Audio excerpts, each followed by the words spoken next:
In this video, we will be exploring a pawn endgame which looks extremely simple but actually has a lot of depth, and I will be attempting to show how one should approach puzzles in positions such as this one.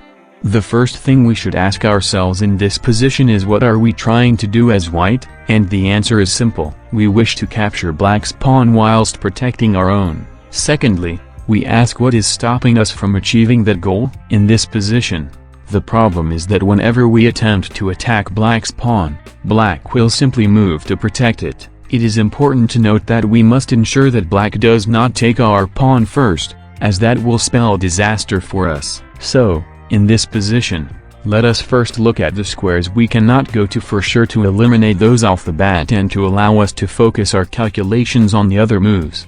In this case, it is illegal for us to go to e4, as that square is protected by the black pawn. Also, we can also exclude moves that make it so that our king can't protect his pawn if black tries to approach. This means that g4, g5 and g6 are all excluded, as black will swiftly attack our pawn and we will be one square too far to return to protect it.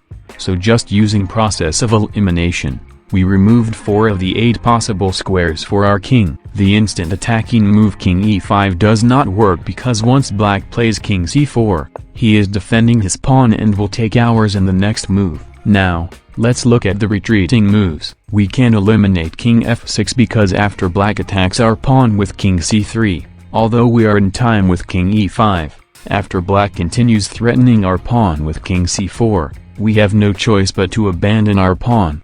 Again, the theme arises where the victor is the one who can both attack the enemy pawn while defending their own on their second move. So we need to set up our king to be able to fulfill that requirement. The two moves which would need to be calculated are king f4 and king e5. King f4 falls into a concept known as opposition. Although not obvious, a common pattern seen in chess is that if the two kings can be placed such that there are 3 squares in between them, the king that established the 3-square difference will always be able to repel the enemy king's movement, since any time he approaches head-on, the black king would be able to mirror the action of the white king and leave white without a move. So king f4 would be met with king b4, and by shouldering the white pawn, black can push the white king away and capture the pawn. Therefore, by process of elimination, that leaves us with the move king e6. Does it work? However, let us double check. King e6 threatens to take the black pawn, so the black king must defend it.